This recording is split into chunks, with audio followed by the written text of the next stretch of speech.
Hello and welcome to Full Circle with Sean. I'm your host, Sean, and today we're talking to Justin O'Donnell. Justin is the CEO and chairman of UAM Tech, which is a robotics and R&D company. He's also the owner of Print Express, and he is the previous president of the Chapel Street Association. So welcome, Justin. Thank you, Sean. Let's start by you telling us a little bit about yourself. Yeah, sure. I was born in Ararat Country, Victoria. One of a large family. My father's actually one of 17 children. Wow, that's a lot of kids. A lot of cousins too. So where did you start your career? So I know you had a paper route, I believe. Yes, that's right. In Country, Victoria, I started at the age of 11 doing a paper round. Awesome. And where did it lead to from there? So I went from there to head Paperboy, running a team of Paperboys at the age of 12. Oh, that's pretty impressive. And then where did you start your first career move? Yes, I actually started at a company called Coles, which became Coles Fossies, as a storeman, unloading trucks. And how old were you then? I was 16. Great. And so where did you go from there? Yeah, look, I decided I wanted to work my way into a management career. And at the time, the manager I was working with told me that if I was willing to turn up early and work back late, he'd teach me all he knew about management. Okay, so you did a lot of hours. I certainly did. I was there before he arrived, and I was there after he left. And you got paid for that? Absolutely not. And so why'd you do it? Personal goals. I made the decision that I was going to put in whatever it needed to get a management career. A lot of friends and family warned me against it. They said I was being used. However, I stuck to my guns. I actually had my own goals set and decided I'd do what it took. So then you worked your way up and you became a manager. That took a few more years after that. And so how old were you when you became a manager? I managed my own store at the age of 22. So can you tell us any important lessons you learned from your time at Kohl's? Yeah, sure. I think my first lesson I learnt was the value of finding mentors early on in my career. Like the store manager? Yeah, absolutely. My first store manager who taught me most of what he knew about management. What I really learned from him was how to read financials, understand the profit and loss of a business, and make good financial decisions. Yet another equally important lesson I learnt was with your mentors, but you can take a lot of negatives and positives from mentors. He was probably one of the worst leaders I actually ever worked with. He didn't treat his staff well. He operated like a dictator and led by fear, and that wasn't my management style. So I learnt to take the positives I could from that mentor and also learn what I didn't want to do as a leader. Okay, so you became a manager at Kohl's, and then where did you go from there? Yes, I went from Coles to actually managing service stations for a while, and then shifted back to retail for a company called Best and Less. Okay, and so how long did you work for Best and Less?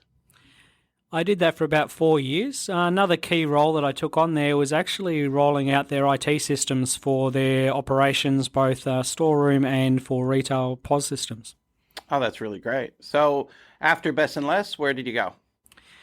I made a complete career shift and went from retail management into print management. And who was that with? That was with Kinko's at the time, which then became a division of FedEx when FedEx bought Kinko's, which was called FedEx Kinko's. Awesome. And what did you do there?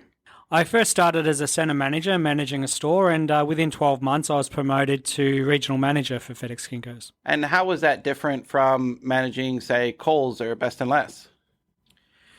One of the big differences was when I took the step from centre manager to regional manager, and had to make a major shift from managing a team of employees to managing a team of leaders. Interesting. So what are the differences? Yeah, I had to learn very quickly that I couldn't do it all myself. To lead a team of leaders, they're already high achievers and they want to be trusted. So you have to learn very quickly to trust your team and to empower them to be able to be effective leaders with their teams. And one of the biggest lessons I had to learn was also be willing to let them make mistakes, because leaders learn from their own mistakes. And until you step away and give them the room to be able to do that, you undermine your team. Fantastic. So you went from FedEx Kinko's to Print Express. Yeah, that was another major shift. Just at the start of the global financial crisis, FedEx decided to pull out of a lot of their international locations, and we went from doing exceptionally well here in Melbourne, Australia, to one day being told we were all being made redundant. It was probably one of the toughest days of my career, having to tell our 70 plus strong team that they were all losing their jobs. That must have been challenging to work through. It was certainly one of the most emotionally challenging days of my career, and still is to this date. I wasn't only just losing my job, I was having to deliver the message to really valuable employees and managers in my teams. And yet within a week of learning that news, I'd actually started and registered Print Express as a company, getting ready to open my own business on I suppose the back of the achievements we'd achieved at FedEx Kinko's here in Melbourne. Awesome. So you went right from that and you opened your own businesses. So what are some of the early challenges that you faced and how did you overcome them? Look, probably my first challenge was making the decision to start my own business.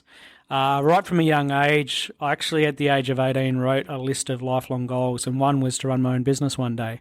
And pretty much my whole management career was about learning the skill sets I would need to be ready to do that. Yet when the decision time came, it was a very tough decision because my partner had just bought our own house, and it was a big risk. However, weighing up those risks,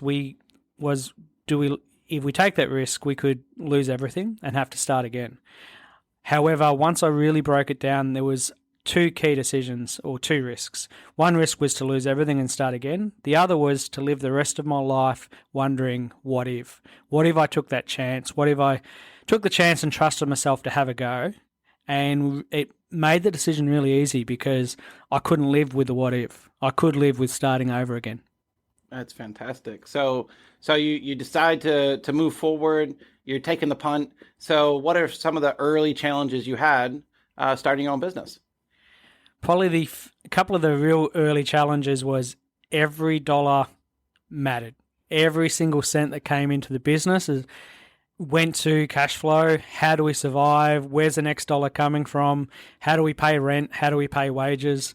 And living with that stress day to day. It never stops. And also, there's no support network in your own business. I learned that very early on. I went from being a cog in a very large company with a head office, support cost, HR team, finance team, accounting team, and then all of a sudden running your own business, you're all of that.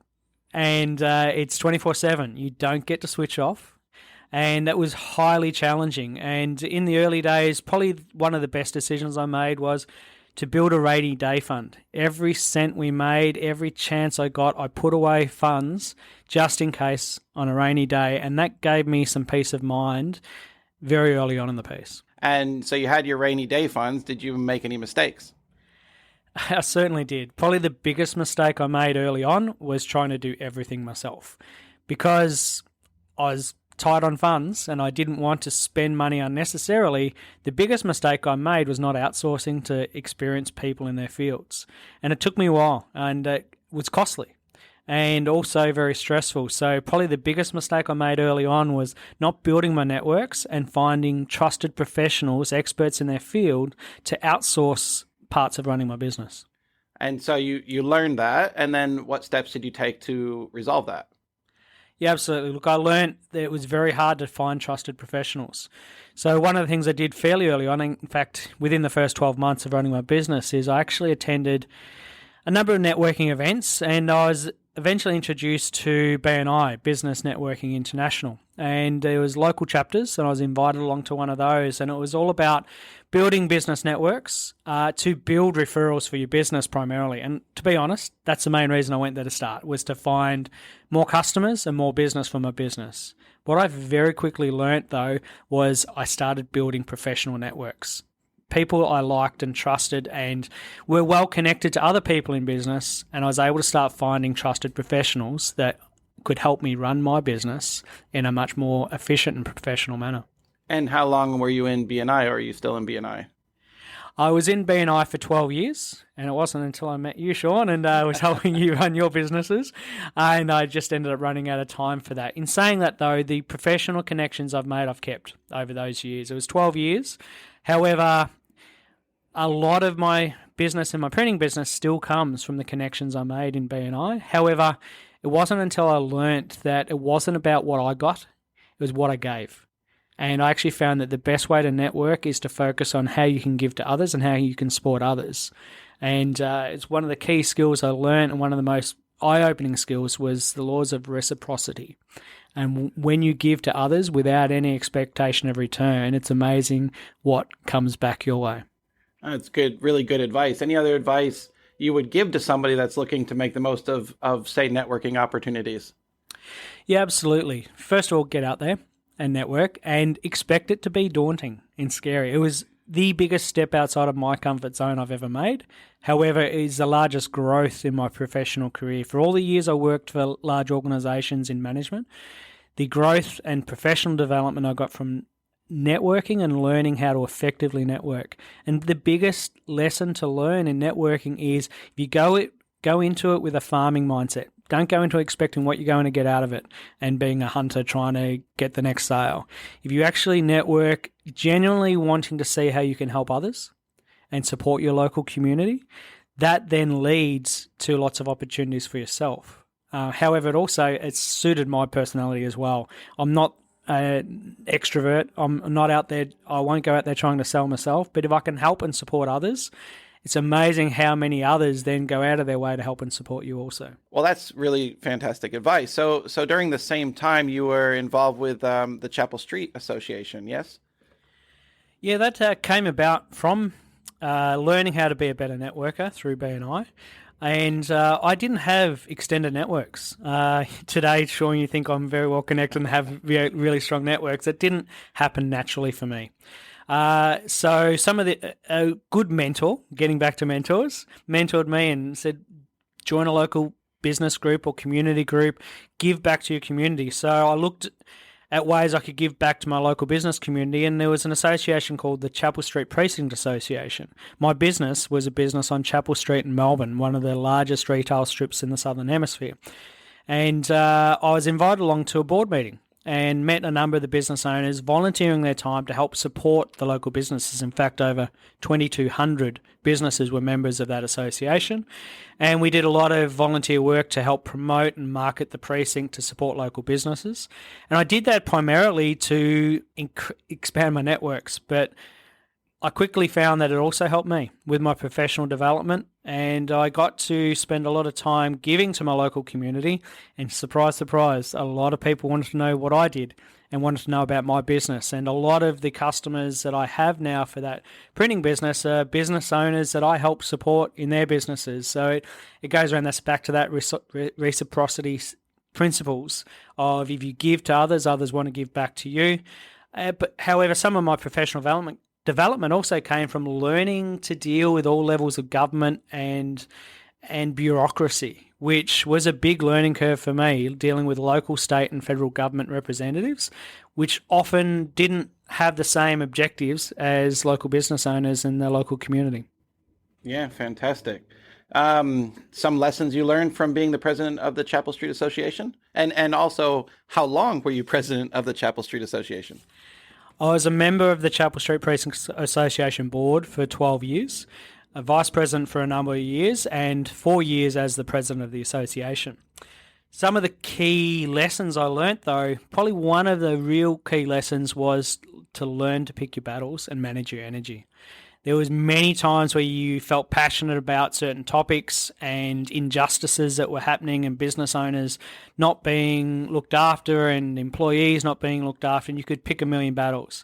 But I learnt that you can't win them all and you just don't have the energy and time, and it's managing that energy and focusing where you can make the most difference with the time and effort that you have. Now, I learnt that eventually, and it led to some real breakthroughs in supporting local businesses, and probably just at the right time, because that's when COVID-19 pandemic happened, and we quickly had to shift from being a marketing presence to a business support and lobbying and advocacy association, helping businesses survive through one of the most challenging times in our history. Yeah, absolutely. We all know that. So now you're also chairman and CEO of UAM Tech, which is a robotics firm. Why that pivot? Absolutely. Look, I've always loved a challenge. And from a very young age, I was always interested in technology. And one of my early goals was to actually find someone who had a skill set that complemented my skill sets. I learned very early on how to manage teams and people and get the most out of people. However, I didn't have the software development background, and through being open to finding someone very clued on in that space, I met you, Sean.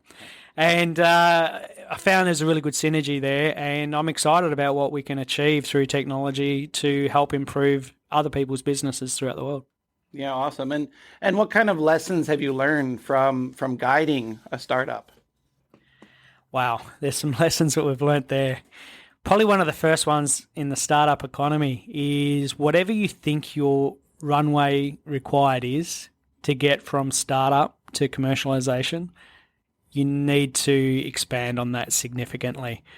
Doesn't matter what you think it is, it probably needs to be 4 or 5 times that. Probably the other key lesson that I have learned is resilience is key. Probably if you can learn any skill, it is to be absolutely resilient. And that means not giving up the first roadblock you get. You will get knocked down time and time and time again. And you need to build a strong skin and a resilience to not get beaten down, and to be willing to lean on those around you as well. You know, there'll be times where you will be fine and others need your support, and vice versa. And if you can surround yourself with similarly minded people who will pick themselves up and go again and again and again, that is what it takes. It's not easy. It's not for everybody. If you don't want a regular challenge, don't get into the startup world. However, if you do enjoy a challenge and overcoming all odds, it's very, very rewarding. Okay, so if we look at all of the career positions that you've held and the places that you worked, how has your mentoring and leadership style changed across the board, or do you use the same style across your printing company as, say, in the robotics firm? My leadership style has evolved significantly. One of the things I had to learn, for instance, when I went from being a center manager to a regional manager, I had to learn how to find good hires. And even to this day, a lot of people say, "Oh, you're really lucky. You've always seemed to find really good employees." That's not through luck. For people who know me, I'm quite friendly and easygoing. However, I learned very early in the piece was to learn how to take your time in hiring, and which I call be slow to hire and fast to fire. Now, it might seem very harsh. However, you generally know within the first few weeks if someone's a good hire. And I had to teach my managers to be good at that as well. And the sooner we got better at that, the sooner we were successful. And what that comes down to is if you make a bad hire, and we all do, don't exacerbate it by taking way too long to move that wrong fit on from the business. And an example I gave to one of my managers once was, if you have hired someone wrong and you persevere and you persevere, and if you're spending a lot of your time performance managing underperformers, then your time is taken away from helping develop your leaders and future leaders in your business. And I said to one of my managers, if you could put that same amount of time into your best people, how much better and how much happier would they be? And I've followed that principle now for many years, and that runs across all the businesses that I've managed and run. Is there are times where I have let people go within the first couple of weeks, and some people think, oh, that's pretty harsh. However, nearly every time where we've allowed more time, they haven't worked out. And yet when we do move them on, we create a vacancy for the next superstar to join the team. And that's how you get a team of like-minded people putting in what's needed for any business to succeed. And where do you want to spend your time as a leader? Developing and mentoring people who are exceptional, or trying to make a square peg fit in a round hole? Yeah, good analogy. But I mean, in reality, it's also not good for the person that you hired. I mean, if they're not a good fit, they need to go find the job where they're happy at and where they fit, because it's going to lead to too much stress on them. Yeah. Yeah, absolutely. It's funny how you say that. The number of people that I have unfortunately had to let go have stayed in touch to this day. In fact, some of them have ended up in other careers, and they've thanked me for helping them change their career path and focus on their strengths. And even when I've had to let people go, I try to do it in a humane way and a compassion way. You still should have empathy for people, and it's helping them understand where their strengths lie. And one employee once, she was not a great fit for the business. However, she was great with other people, and she ended up, based on some feedback, went back to school, did a HR management degree, and ended up a very senior manager in HR. In fact, became a major customer for my printing company as well. So there are plenty of examples of that. And what it does is it helps free them up to find where they're a good fit, because no one wants to come to work every day under pressure, under the pump, because it's just not the right career for them. Yeah, fantastic. Well, we're going to have to wrap this up soon, but I just want to know, how do you relax? What does Justin do for fun? Oh, you know the answer to that, Sean. Ironically, it may not sound a relaxing pastime, but I run marathons to relax. You run marathons, and are you getting into any, I don't know, ocean-based activities? And yes, that's the other thing I do. Look, anything water related helps me relax. I like nothing more than to get down to the beach on my time off. And it helps me unwind and relax. In fact, when I go running, I generally run along the beach as well. And yes, I might be taking up surfing at the age of 51. That's fantastic. Well, you're never too young to learn something new, right? Let's close this off with any final advice you would give to any young entrepreneurs who are aspiring to start their own businesses. Look, my best piece of advice for young entrepreneurs is the skill set you need to start embracing as soon as you can is learn how to network and network effectively, and find good mentors. You can be an expert in every other field. However, if you want to be successful as a startup, you need to know how to grow your networks, how to mentor. And one of the best ways you can network, attend a networking function, get out of your comfort zone and make a goal to make a connection with one or two people. You don't have to meet everybody in the room, but make a plan to get to know one or two key contacts. However, that goal then should be not to sell your wares, not to promote yourself, not to talk about yourself, but learn how you can help those one or two individuals. And after that networking event, go and do it. Go and make a connection for them. Connect them with someone they're looking to connect with, and that'll start to build your networks, because you'll be memorable. And you know what? You might even just make some good networks and some good friends out of it, and it breaks it down and makes it easier. However, that is a skill set that most of us aren't taught in school. However, I've found that that is one of the most successful traits of successful entrepreneurs. Fantastic. Well, thanks for joining us, Justin. Thank you, Sean. And thanks everyone for joining us on Full Circle with Sean.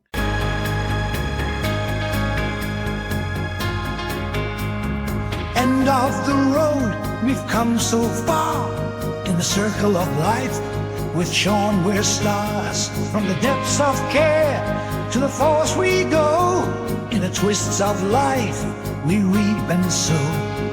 Journey on through every phase. Find your strength in the darkest of days.